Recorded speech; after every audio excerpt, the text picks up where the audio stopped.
Music ప్లాట్‌ఫామ్స్‌లో ఏవైతే ఉంటాయో అంటే యూట్యూబ్ మ్యూజిక్ గావచ్చు, హ్మ్. యాపిల్ మ్యూజిక్ గావచ్చు, whatever Spotify Spotify whatever. Whatever.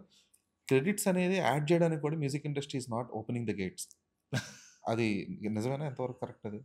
Credits ఈ మధ్య ఉన్నాయి గదండీ! హ్మ్. కానీ 'రిటర్న్ బై' అన్న పేరు మీద అది వాళ్ళు యూఎస్ స్టైల్‌లో ఉందనమాట. హ్మ్. 'రిటర్న్ బై' అని మ్యూజిక్ డైరెక్టర్ పేరు ఉంటుంది. లిరిసిస్ట్ పేరు ఉంటుంది. వాళ్ళకి రైటింగ్ అంటే స్కోరింగ్. హ్మ్. స్కోర్ రాయడం కూడా వాళ్ళకి రాసినట్టే అన్న పాయింట్‌లో మ్యూజిక్ డైరెక్టర్ పేరు లిరిక్ రిటర్న్ స్పేస్‌లో రాస్తున్నారు. ఆ డివిజన్ ఇండియాకి మారాలేమో అని నా ఫీలింగ్. బికాజ్ మనం ప్రతి జాబ్‌కి ఇండివిడ్యువల్‌గా చేస్తాం యాహ్! కదా! యాహ్! అదే.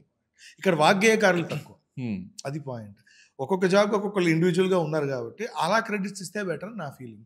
యూట్యూబ్‌కి ఇస్తున్నారు. హ్మ్. అంటే ప్రొడక్షనే ఇవ్వాలి గాబట్టి ఆ లిస్ట్.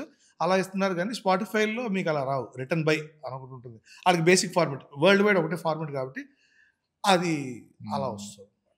అదే ఎందుకంటే చాలా మంది సింగర్స్ కూడా చెప్తా ఉంటారు. హ్మ్. ఆ పాట పాడింది నేను 100 సార్లు చెప్పుకొనుంటా, 100 మెయిల్స్ పెట్టుంటా. బట్ స్టిల్ నో రెస్పాన్స్ అని చెప్పి. అవును. మా నాన్నగారి పేరు కూడా చాలా చోట్ల నాన్నగారి పేరు లేదు. ఇంకెవరో ఉంటుంది క్రెడిట్స్. నేను I had to call them change చేయండి, మార్చండి ఇది అని జెప్పి. నావే కొన్ని అలా పైనున్నాయి. సో, అలా